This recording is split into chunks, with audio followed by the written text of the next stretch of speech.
Hello everyone, this is Gaurav Kakran and you are watching and during classes. तो जैसा कि आप सब लोग जानते हैं कि हमने भारत के महत्वपूर्ण त्योहार के ऊपर अपनी एक सीरीज स्टार्ट की हुई है, जिसमें से हर एग्जाम में एक क्वेश्चन डेफिनेटली आता है। ये मेरा दावा है कि आपको एग्जाम में जरूर इसमें से क्वेश्चन देखने को मिलेगा।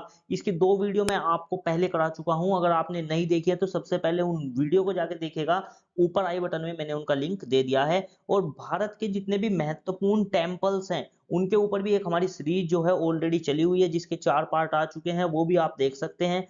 तो चलिए आज हम शुरू करते हैं भारत के महत्वपूर्ण त्योहार का पार्ट नंबर 3, जो कि मैं ट्रिक के माध्यम से आपको करा रहा हूं ताकि आपके दिमाग में लॉन्ग टाइम तक वो चीजें रह सकें। तो आई होप कि वीडियो आपको ये अच्छी लगी होंगी और ये वीडियो भी आपको आज बहुत अच्छी लगने वाली है। एंड तक जरूर देखिएगा। तो चलिए शुरू करते हैं बिना किसी देरी के। तो चलिए चलते हैं उत्तर प्रदेश के सबसे पहले त्योहार की तरफ, जो है बुद्ध पूर्णिमा। इसको ट्रिक से कैसे याद करेंगे? ऐसे याद करना है कि आपके टीचर आपको बोल रहे हैं कि ए बुद्धू उत्तर दे। तो बुद्धू से आपका बुद्ध हो जाएगा और उत्तर से आपका उत्तर प्रदेश हो जाएगा। इसकी फोटो आप देख सकते हैं कि किस तरीके से त्योहार सेलिब्रेट किया जाता है। और इसकी कुछ अतिरिक्त जानकारी जान लेते हैं।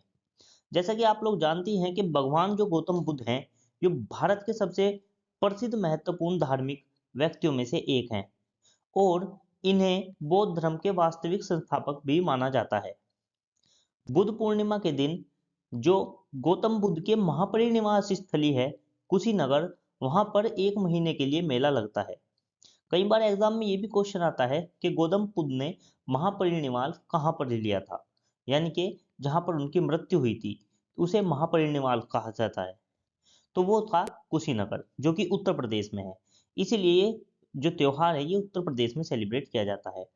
वैसे तो ये त्योहार जो है ये बौद्ध धर्म से रिलेटेड है, लेकिन वहाँ आसपास के लोग, बहुत हिंदू धर्म के लोग वहाँ पर इकट्ठा होते हैं, जो पूजा अर्चना करने के लिए आते हैं।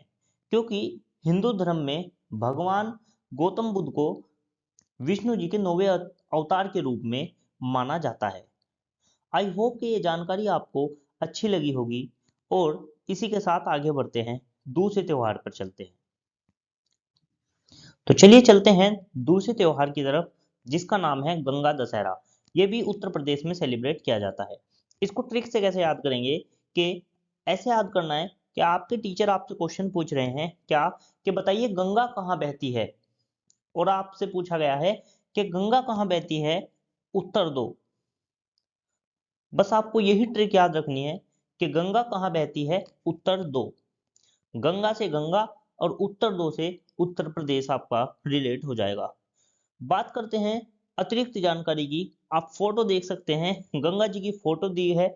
और इस त्योहार को सेलिब्रेट किया गया है, काफी बड़ी भीड़ है यहाँ पर त्योहार को सेलिब्रेट करते वक्त।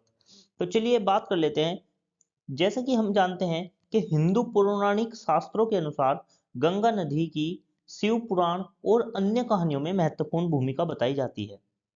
और उत्तर प्रदेश के घाटों में प्रतिदिन गंगा जी की पूजा की जाती है, एक सुबह के समय और शाम के समय, सूर्य उदय के समय और सूर्य अस्त के समय। तो गंगा दशहरा उनके आशीर्वाद के लिए देवी गंगा की पूजा के एक भाग के रूप में मनाया जाता है, जो लगभग 10 दिनों तक चलता है। और जून के महीने में इसको सेलिब्रेट किया जाता है। आई होप कि जानकारी आपको अच्छी लगी होगी और ट्रिक से आप इसको याद कर पाए होंगे।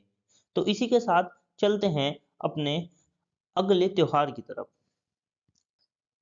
तो हम पहुंच चुके हैं तीसरे त्योहार पर, जिसका नाम है आयुध पूजा। यह भी त्योहार उत्तर प्रदेश में सेलिब्रेट किया जाता है। बहुत से लोग ऐसे नए त्योहार पढ़ रहे होंगे जो उन्होंने अब तक अपनी तैयारी में नहीं पढ़े होंगे, लेकिन ये त्योहार उत्तर प्रदेश में ही सेलिब्रेट किए जाते हैं। इसको ट्रिक से कैसे याद करेंगे? आयुध से आपको याद आना चाहिए अयोध्या। अयोध्या जो है वो कहाँ पर है, सबको पता है, अयोध्या उत्तर प्रदेश में है। तो यही ट्रिक है, आयुध अयोध्या और अयोध्या उत्तर प्रदेश में है। इसी से आपको एग्जाम में याद आ जाएगा। तो इसकी कुछ अतिरिक्त जानकारी जान लेते हैं। उससे पहले आप इसकी फोटो देख सकते हैं। देखिए, सभी तरह के हथियार वगैरह, औजार वगैरह जो हैं वो यहाँ पर इसमें रखे गए हैं और उनकी एक तरीके से पूजा हो रही है। तो इसकी जानकारी मैं आपको दे देता हूँ कि आयुध पूजा को अयोध्या पूजा के नाम से भी जाना जाता है, जो कि भगवान श्री राम की पूजा के लिए समर्पित है। जैसा कि हम जानते हैं, आयुध जो है ये शस्त्रों के लिए और उपकरणों के लिए प्रयोग होने वाला एक शब्द है। जैसे भगवान श्री राम अपने पास अपने तीर कमान यानी कि अपनी सुरक्षा के लिए अपने जो धनुष और बाण रखते थे, इसी तरीके से आज भी हम जो अपनी सुरक्षा के लिए अपने घरों में कुछ औजार रखते हैं और कुछ शस्त्र रखते हैं। तो इस दिन हम अपने शस्त्रों की और अपने औजारों की सभी को एक साथ रखकर उनकी पूजा करते हैं और ऐसा आशीर्वाद चाहते हैं भगवान से कि ये हमारी रक्षा करें। आई होप कि आपको ये जानकारी अच्छी लगी होगी। तो चलते हैं, आगे बढ़ते हैं। हम पहुंच चुके हैं चौथे नंबर के अपने त्योहार पर, जिसका नाम है जन्माष्टमी। सब जानते हैं जन्माष्टमी त्योहार जो है भगवान कृष्ण जी के जन्मदिन पर सेलिब्रेट किया जाता है। और भगवान श्री कृष्ण की जन्मस्थली मथुरा सभी लोग जानते हैं, जो कि उत्तर प्रदेश में है। तो आई होप कि इसकी कोई ट्रिक याद करानी आपको जरूरी नहीं है, आप सभी को इसका जरूर पता होगा। आप फोटो में बाल गोपाल की आप फोटो में देख सकते हैं तस्वीरें, किस तरीके से त्योहार को सेलिब्रेट किया जाता है काफी धूमधाम से। रात्रि के 12 बजे तक श्री कृष्ण जी का जब जन्म होता है, जन्माष्टमी का जो दिन होता है, रात 12 बजे तक सब लोग उपवास रखते हैं और उसके बाद उपवास को तोड़ते हैं। बड़ा ही आनंद वाला त्योहार है ये, क्योंकि भगवान श्री कृष्ण जी प्रेम के लिए जाने जाते हैं। तो चलिए कुछ अतिरिक्त जानकारी जान लेते हैं कि जन्माष्टमी हिंदू धर्म के अनुयायियों के लिए सबसे धार्मिक अवसरों में से एक है और उत्तर प्रदेश में मनाए जाने वाले महत्वपूर्ण त्योहारों में से एक है। यह दिन हिंदू कैलेंडर के अनुसार भगवान श्री कृष्ण का जन्म का दिन है, जैसा कि मैंने अभी आपको बताया था। जो भगवान विष्णु के 9वें अवतार हैं, ये वेरी इंपॉर्टेंट है। कई बार एग्जाम में पूछा जाता है कि बताइए कि भगवान श्री कृष्ण जो हैं वो विष्णु जी के कौन से अवतार थे। तो 9वें अवतार थे। और धर्म में सबसे अधिक पूजे जाने वाले देवताओं में से एक हैं, कौन? श्री कृष्ण जी। तो बात करते हैं हिंदू पौराणिक ग्रंथों के अनुसार भगवान कृष्ण जी का जो जन्म हुआ था वो उत्तर प्रदेश में हुआ था। और उत्तर प्रदेश में मंदिरों की नगरी मथुरा को कहा जाता है, क्योंकि उनका जन्म वहीं पर हुआ था। और उनका जन्म राजा कंस के महल के कारागार कक्ष में हुआ था।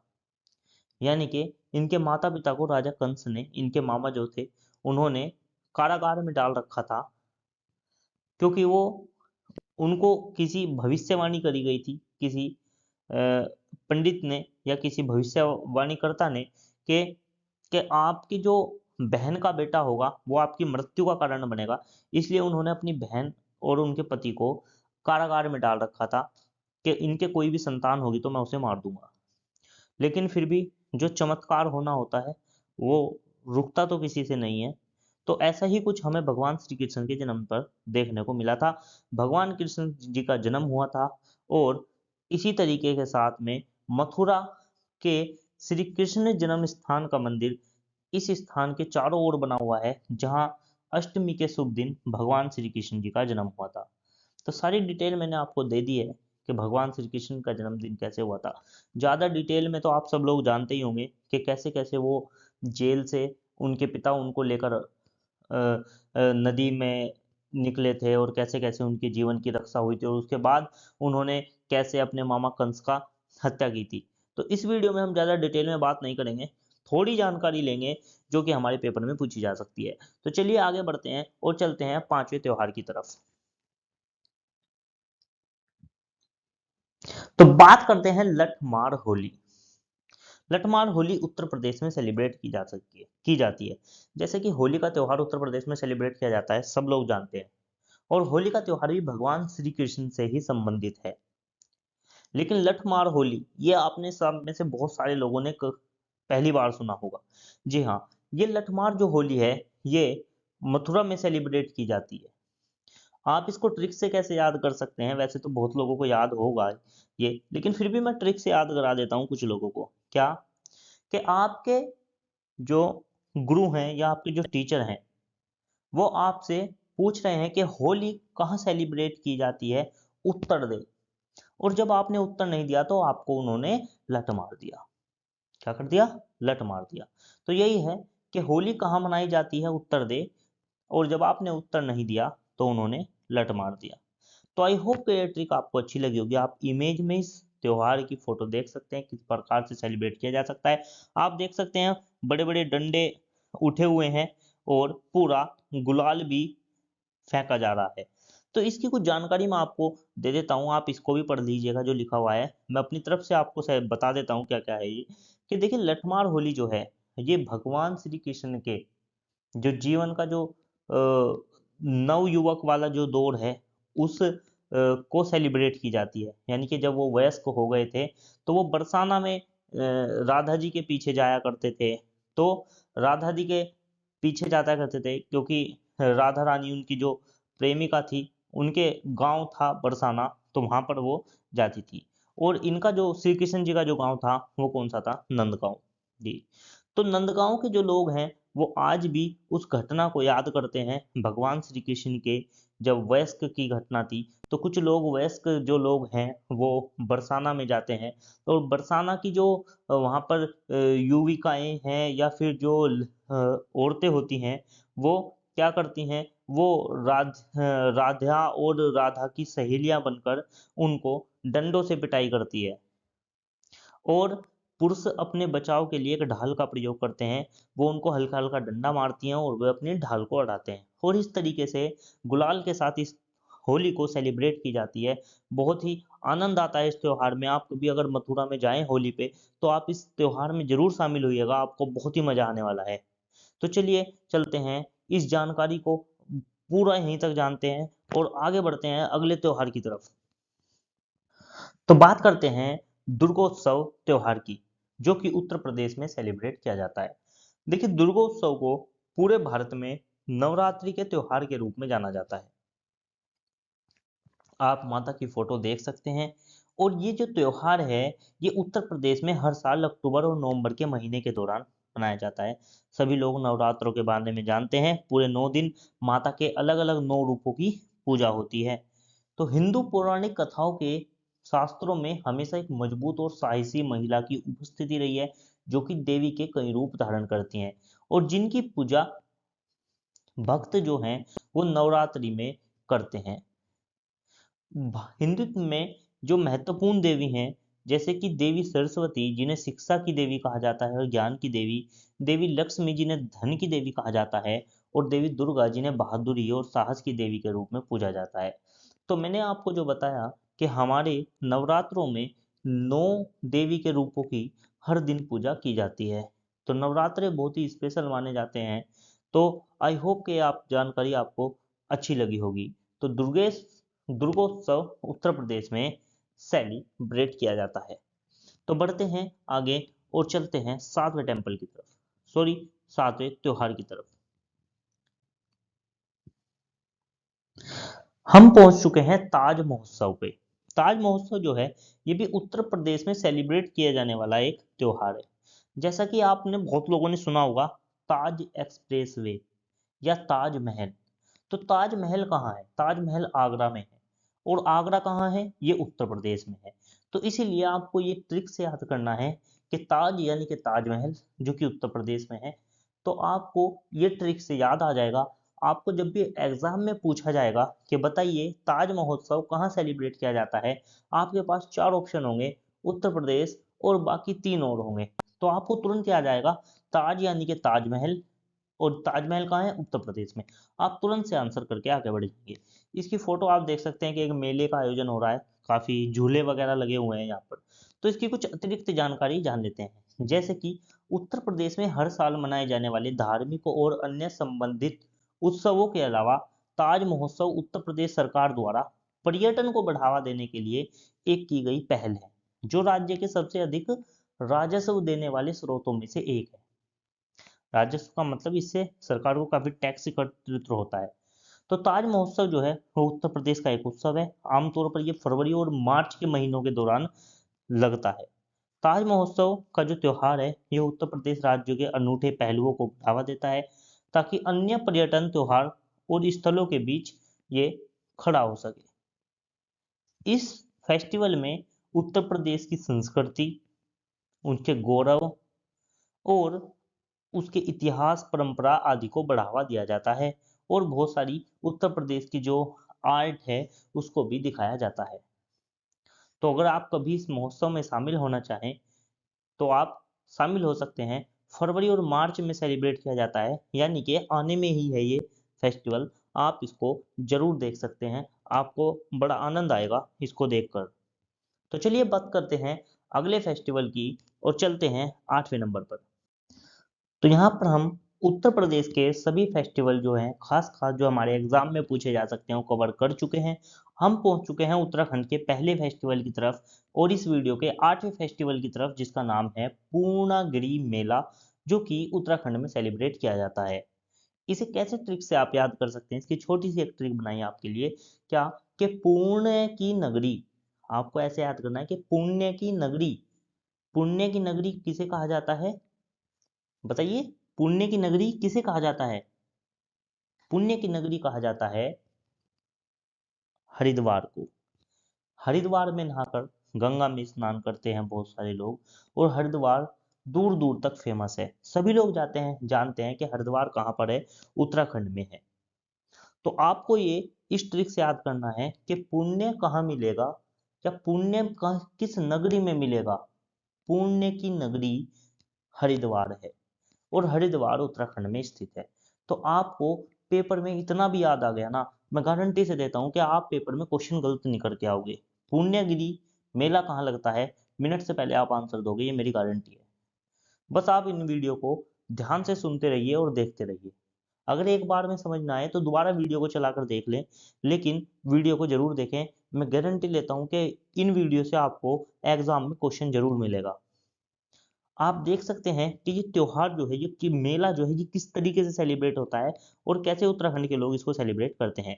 इसके कुछ अतिरिक्त जानकारी हम जान लेते हैं, जो कि उत्तराखंड में मनाए जाने वाले कई समारोह में पूर्णागिरि मेला सबसे प्रसिद्ध है। यह उत्सव पूर्णागिरि मंदिर में आयोजित किया जाता है, जो कि अन्नपूर्णा शिखर पर स्थित है।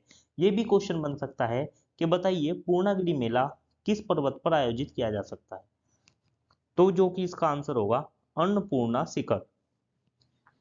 और यह भी दावा किया जाता है कि सती और सावंत प्रजापति की नाभि को विष्णु चक्र ने वहीं पर काट दिया था। देखिए कितने रोचक तथ्य है यहाँ पर पूर्णागिरि की, कि सती और सावंत प्रजापति जो थे उनकी नाभि को विष्णु चक्र ने वहां पर काट दिया था, और इसीलिए वहां पर ये मंदिर है जिसका नाम है पूर्णागिरि मंदिर। और वहीं पर इस मेले को सेलिब्रेट किया जाता है, पूर्णागिरि मेले को। और शानदार पहाड़ी जो है, ये पृष्ठभूमि के साथ मेला और भी आनंददायक साबित होता है। नवरात्रि का हिंदू अवकाश महा श्रद्धा और सौभाग्य का समय मेले के साथ मेल खाता है। मेला श्री पूर्णागिरि मंदिर में आयोजित किया जाता है, जो तुनिया और टनकपुर शहरों के निकट स्थित है। यानी कि ये जो पूर्णागिरि मंदिर है, ये तुनिया और टनकपुर शहरों के निकट स्थित है। और जो टनकपुर है, ये उत्तराखंड के कुमाऊं क्षेत्र के चंपावत जिले में काली नदी के दाहिने पर 20 किलोमीटर दूर है। यानी कि जो ये तुनिया और टनकपुर शहर हैं, ये जो हैं, ये उत्तराखंड के कुमाऊं क्षेत्र में जो चंपावत जिला है, उसमें जो काली नदी के दाहिने तट पर 20 किलोमीटर आप जाएंगे, वहां पर आपको इस मंदिर को दर्शन होंगे। जबकि जो तुनिया है वो 17 किलोमीटर मंदिर से दूर है। नवरात्रि जो उत्सव के दौरान कई भक्त जो हैं वो पवित्र मंदिर की इसकी यात्रा करते हैं, जिसे 108 सिद्ध पीठों में से एक माना जाता है। यानी कि जो ये मंदिर है ना, इसको 108 सिद्ध पीठों में से एक माना जाता है। तो ये बहुत ही इंपॉर्टेंट मंदिर है, और अगर आप कभी यहाँ पर जाएं तो जरूर दर्शन करके आएं। और इसी के साथ चलते हैं अगले त्योहार की तरफ, कुंभ मेला, जो कि उत्तराखंड में सेलिब्रेट किया जाता है। वैसे तो कुंभ मेला अलग अलग 4 जगह पर सेलिब्रेट किया जाता है, इलाहाबाद, हरिद्वार, उज्जैन और नासिक। 4 बार सेलिब्रेट किया जाता है 4 जगह पर। तो ये उत्तराखंड का स्पेशल त्योहार ना होके ये अलग अलग 4 राज्यों का भी त्योहार है। हर जगह 12 साल बाद इस मेले का आयोजन किया जाता है, क्योंकि इसका रिपीटेशन होता रहता है। कैसे, जान लेते हैं। इस त्योहार में आप उत्तराखंड के हरिद्वार में हर की पौड़ी की तस्वीर देख सकते हैं। तो बात करें कुंभ मेले की, तो कुंभ मेला पूरे उत्तराखंड में सबसे बड़े और सबसे अधिक भाग में लेने वाले समारोह में से एक है। दुनिया की सबसे बड़ी धार्मिक सभा के रूप में प्रतिभागी अपने पापों को धोने के लिए गंगा में स्नान करते हैं। और जो ये त्योहार है कुंभ मेले का, ये इलाहाबाद, हरिद्वार, उज्जैन और नासिक में बारी बारी से 3 महीने तक चलने वाले इस मेले को हर साल 4 साल बाद बदला जाता है। यानी कि 3 महीने तक चलता है और हर 4 साल बाद ये अलग अलग जगह पर रिपीट होता रहता है। और इसी तरीके से क्या होता है, जैसे कि इस साल अगर कुंभ मेले का आयोजन हरिद्वार में हुआ है, तो फिर उसके बाद इलाहाबाद में होगा, फिर उज्जैन में होगा, फिर नासिक में होगा। और उसके बाद 4-4 साल के बाद आयोजित होने के बाद उनके उन जो इनके गैप है, जो वो गैप भी 4-4 साल का गैप रहता है प्रत्येक में। और इसके बाद जो घूम के आता है, फिर हरिद्वार में घूम के 12 साल बाद कुंभ मेले का नंबर आता है।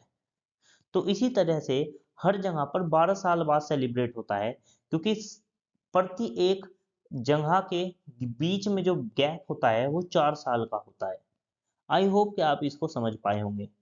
अगर नहीं समझ पाए हैं तो आप इसको गूगल भी कर सकते हैं।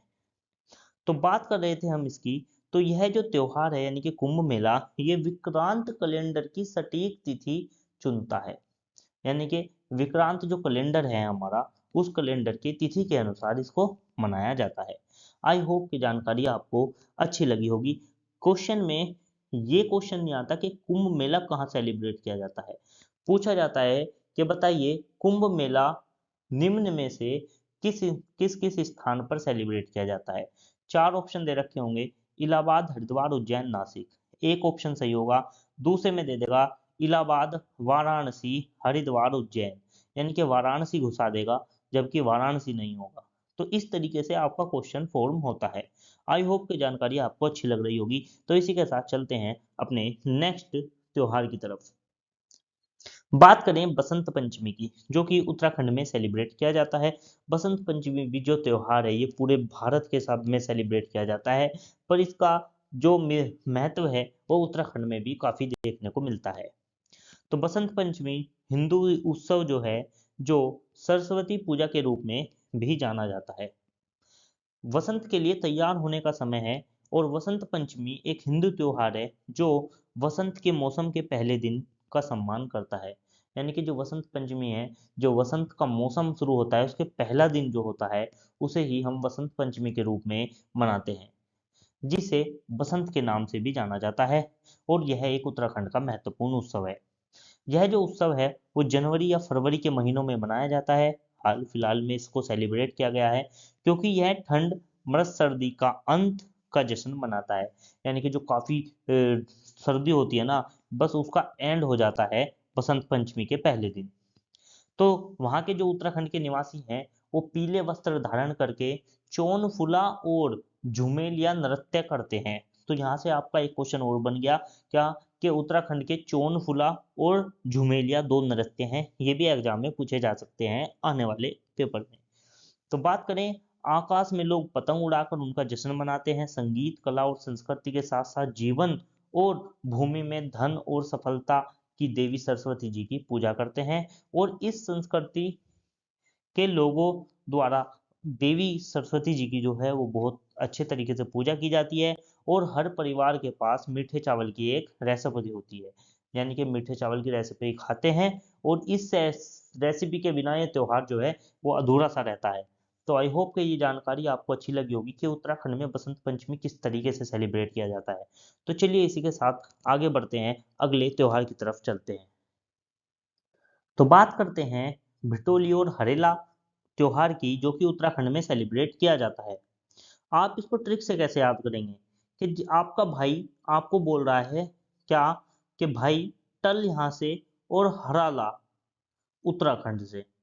आपको ये ट्रिक याद रखनी है कि आपका भाई आपको टाल रहा है और कह रहा है कि जा हरा लेके आ उत्तराखंड से। तो भाई टाल रहा है यानी कि भिटोली, और हरा ला से हरेला हो जाएगा, और उत्तराखंड से उत्तराखंड हो जाएगा। तो आई होप कि आपको ये ट्रिक अच्छी लगी होगी। बस आपको ये ट्रिक याद करनी है, यही आपको एग्जाम में आपका क्वेश्चन सही करा देगी। जैसा कि आप इमेज में देख रहे होंगे, एक फूल टाइप में है जिसमें पीली पीली पत्तियां निकली हुई हैं। सब लोगों ने रख रखा है इसको धरती पे, और सब लोग, बहुत से लोग हाथ में भी उठाए लिए खड़े हैं। तो ये जो आपको फ्लावर या फूल दिखाई दे रहा है, इसकी जो पीली पीली पत्ती हैं, इन पीली पत्तियों को ही हरेला कहा जाता है। यह जो त्योहार है, ये कुमाऊं क्षेत्र के लोग मनाते हैं। उत्तराखंड में जो कुमाऊं क्षेत्र है, वहां पर इसको हर 3 महीने में सेलिब्रेट किया जाता है, क्योंकि ये जो त्योहार है नए मौसम की फसल के लिए सेलिब्रेट किया जाता है।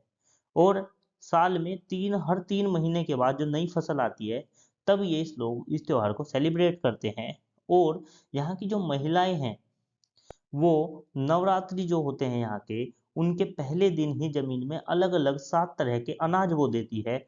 और जैसे ही वे अनाज अंकुरित होते हैं, तो उनसे पीली पीली पत्तियां निकलती हैं, और इन पीली पत्तियों को ही क्या कहा जाता है, हरेला कहा जाता है। और 9वें दिन वे क्या करते हैं, इस हरेला को काट कर अपने कानों के या सिर के ऊपर पहनते हैं। इस तरीके से ये त्योहार को सेलिब्रेट किया जाता है। बाकी आप जो मैंने लिखा है इसको भी पढ़ सकते हैं वीडियो को रोक के। तो आई होप कि जानकारी अच्छी लगी होगी। आगे बढ़ते हैं। तो बात करें हम अगले फेस्टिवल की, जिसका नाम है फूल देई फेस्टिवल, जो कि उत्तराखंड में सेलिब्रेट किया जाता है। क्या ट्रिक है इसकी याद करने की, कैसे आप इसको याद रख सकते हैं? तो आपकी ट्रिक है कि आप फूल देने अपनी गर्लफ्रेंड को उत्तराखंड गए। आपको ये ट्रिक याद करनी है, थोड़ी फनी सी ट्रिक है कि आप फूल देने अपनी गर्लफ्रेंड को उत्तराखंड गए। ये ट्रिक आपको एग्जाम में 1 नंबर दिला देगी। क्योंकि अगर एग्जाम में क्वेश्चन आता है कि बताइए फूल देई त्योहार कहाँ मनाया जाता है, तो उत्तराखंड, उत्तर प्रदेश, ऐसे 4 स्टेट लिखे होंगे, तो आपको एक ट्रिक याद आएगी फनी सी, क्या कि फूल देने आप अपनी गर्लफ्रेंड को उत्तराखंड गए। तो यही आपको एग्जाम में 1 नंबर दिला देगी। तो आप फोटो में देख सकते हैं किस तरीके से जो बच्चे हैं वो इस त्योहार को सेलिब्रेट कर रहे हैं। और इसकी अतिरिक्त जानकारी मैं आपको बता देता हूँ। काफ़ी बड़ी अच्छी रोचक कहानी है इसकी एक, मतलब जो इस फेस्टिवल से रिलेटेड है, वो मैं आपको बता देता हूँ। काफ़ी बड़ा भी लिखा हुआ है इसमें, तो मैं आपको जल्दी से बता देता हूँ कि ये जो त्योहार है सर्दियों के अंत में और वसंत ऋतु के शुरू में मनाया जाता है। पहली बात हुई जो वसंत ऋतु होती है, वसंत ऋतु जो होती है, जैसे ही सर्दियों के खत्म होती है, तो तुरंत वसंत ऋतु चल जाती है, वसंत का महीना चला जाता है। बहुत से लोगों को समझ नहीं आता है वसंत क्या होता है, तो ये मैंने आपको बता दिया, ठीक है। तो इस समय के दौरान ग्रामीण में जैसे ही वसंत ऋतु आती है, तो वहां पर फूल खिलते हैं। तो उनके फूल के खिलने के लिए इसका जश्न मनाया जाता है। कैसे? जश्न में वे गुड़, दही और आटे जैसी सामग्रियों से एक हलवा तैयार करते हैं, और इस हलवे के और इस भोजन के बिना ये त्योहार अधूरा रहता है। तो इसे उत्तराखंड की जो युवतियां हैं उनकी काफ़ी भागीदारी देखी जाती है, क्योंकि वे पारंपरिक भजन फूलदई का प्रदर्शन करते हैं। यानी कि जो वहाँ पर एक भजन है, जो फूलदई का एक भजन है, वो गाते हैं और सबको फूल बांटते हैं, क्योंकि उनकी नई फसल जो है वो उगाई है इसलिए। तो बात करते हैं कि जब वे घर से गुड़, चावल और नारियल का दान करते हैं, और इस विश्वास के साथ वे इसको दावन करते हैं कि वहाँ पर सौभाग्य आएगा, और लड़कियों को उनकी दयालुता के लिए दावतें और प्रार्थनाएं मिलती हैं। और सप्ताह भर ये पूरे के पूरे 1 सप्ताह का जो फेस्टिवल है, पूरे सप्ताह में चलता है। और इस त्योहार पर अनाज की बनी हुई भगवान शिव की एक मूर्ति होती है, जिसकी वे पूजा करते हैं और झंडा फहराते हैं। और झंडा फहराने के बाद पूजा अर्चना होती है और जश्न मनाया जाता है, जीत के नारे लगाए जाते हैं। और इस तरीके से शाम के समय में बहुत स्थानीय लोग इकट्ठा होते हैं, और वहाँ पर पूरी रात भर लोग शराब वगैरह और पूरी पार्टी सेलिब्रेट करते हैं, पूरा जश्न मनाते हैं, क्योंकि नई फसल आ चुकी है। तो आई होप कि ये जो त्योहार है ये वसंत ऋतु में मनाया जाता है, नई फसल पर मनाया जाता है। ये जानकारी आपको सुनकर बड़ा ही मजा आ रहा होगा, और आपको जानकारी जानकर थोड़ा अच्छा भी लग रहा होगा, क्योंकि ये सिर्फ एग्जाम पॉइंट ऑफ व्यू के लिए नहीं, आपकी जनरल नॉलेज के लिए भी काफी अच्छी नॉलेज है। तो चलिए इसी के साथ आगे चलते हैं नेक्स्ट त्योहार की तरफ। तो हम पहुंच चुके हैं अगले त्योहार पर, जिसका नाम है नंदा देवी राज जात फेस्टिवल, जो कि उत्तराखंड में काफी बड़ी मात्रा में लोगों के द्वारा सेलिब्रेट किया जाता है। इसकी फोटो आप देख सकते हैं। इसकी ट्रिक कोई स्पेशल नहीं है। बहुत से लोग जानते होंगे कि जो नंदा देवी एक फूलों की घाटी है उत्तराखंड में, बहुत सारे लोग जानते होंगे नंदा देवी फूलों की एक घाटी है उत्तराखंड में। और वो नंदा देवी के ऊपर ही उसका नाम रखा गया है, जो कि उत्तराखंड में है। तो इससे ही आपको ये रिलेट हो जाएगा। बाकी इसकी कोई अगर आपके पास अच्छी सी ट्रिक हो तो आप मुझे कमेंट करके जरूर बताइएगा। तो इसकी कुछ डिटेल हैं जो हम जान लेते हैं कि उत्तराखंड नंदा देवी राजघाट मनाता है, जिसे हिमालय का महाकुंभ भी कहा जाता है। क्वेश्चन बन सकता है भाई एग्जाम में कि हिमालय का महाकुंभ किसे कहा जाता है, क्योंकि यहाँ भी बहुत भीड़ होती है और बहुत ही काफी श्रद्धालु लोग इसको सेलिब्रेट करते हैं। जिसके इस फेस्टिवल है, इस फेस्टिवल के दौरान देवी को उनके कई नामों से सम्मानित किया जाता है, जैसे कि नंदा, गोरा, राजा, राजेश्वरी और गढ़वाल मंडल की अपनी राज राजेश्वरी शामिल है। यानी कि जो नंदा देवी हैं, यानी कि देवी जो हैं, ये इनको कई नामों से जाना जाता है। इस पवित्र यात्रा में भाग लेने के लिए उत्तराखंड के गढ़वाल और कुमाऊं क्षेत्रों से पूरे भारत के तीर्थयात्री आते हैं। और हिंदू पौराणिक कथाओं में देवी नंदा देवी की पर्वत राजा की संतान, देवी नंदा जो है वो पर्वत के राजा की संतान और भगवान शिव की पत्नी के रूप में दोहरी भूमिका है।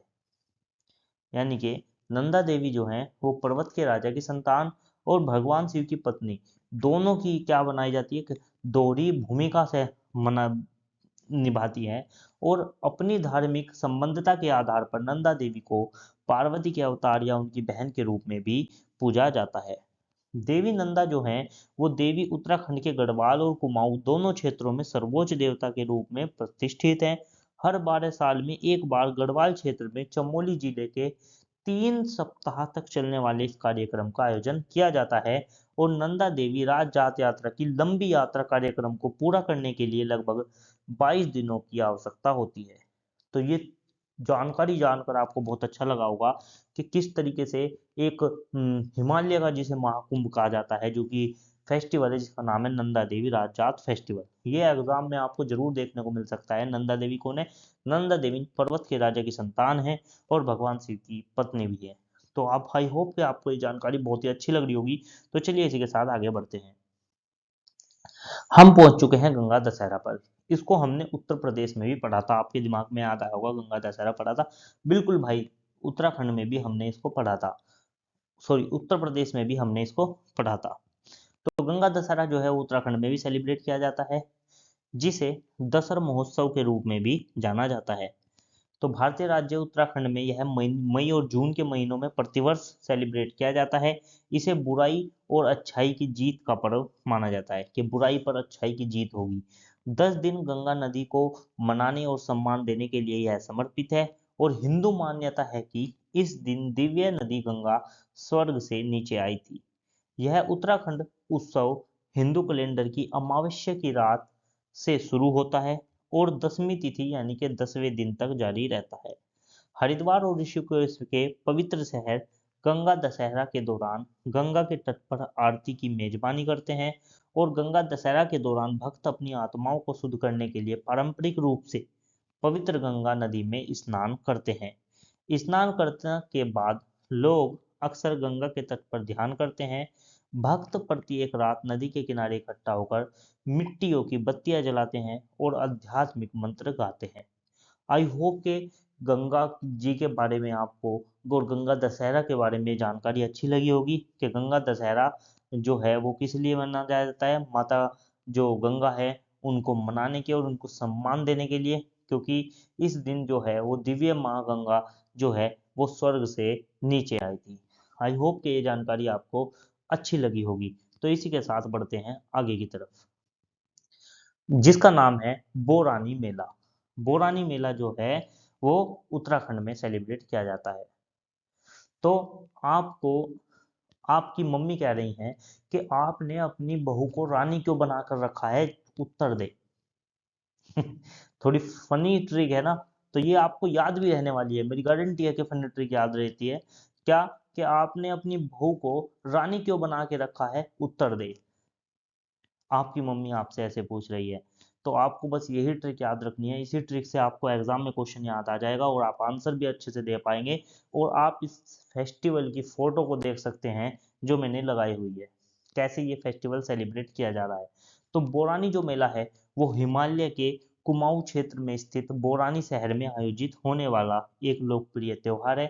यह दीपावली के 15 दिन बाद बोरानी में सैम देवता मंदिर के बाहर खुली जगह में मनाया जाता है। यानी कि जो फेस्टिवल है दीपावली के 15 दिन बाद जो सैम देवता मंदिर है उत्तराखंड में, उसके बाहर खुली जगह पर सेलिब्रेट किया जाता है।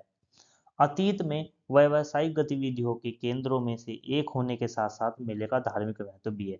यानी कि पहले यहाँ पर बहुत सारी जो बिजनेस गतिविधियां होती थी उनका केंद्र था ये, और अब यहाँ पर धार्मिक जो उत्सव हैं वो भी बहुत सारे मनाए जाते हैं।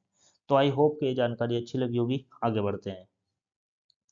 तो ये वीडियो आपको कैसी लगी और इसकी जानकारी जो मैंने आपको दी है कैसी आपको लगी, ये आपको हमें कमेंट करके जरूर बताइएगा। और वीडियो अगर आपको अच्छी लगी है, कंटेंट जो आपको प्रोवाइड किया जा रहा है, जो जानकारी आपको दी जा रही है, वो अगर आपको अच्छी लग रही है तो आप इसको ज़्यादा से ज़्यादा लोगों तक शेयर कीजिए, ताकि इसी तरह से हम और भी अच्छे अच्छे वीडियो लाते रहें, अपने एक्सपीरियंस के आधार पर आपको देते रहें। और वीडियो को अंत तक देखने के लिए आप सभी को दिल की गहराइयों के साथ प्रेम पूर्वक आभार प्रकट करते हैं और सभी को धन्यवाद करते हैं। तो वीडियो को अंत तक देखने के लिए आप सभी का फिर से धन्यवाद। और चलिए मिलते हैं अगली वीडियो में। सभी को tata bye bye, take care, नमस्कार।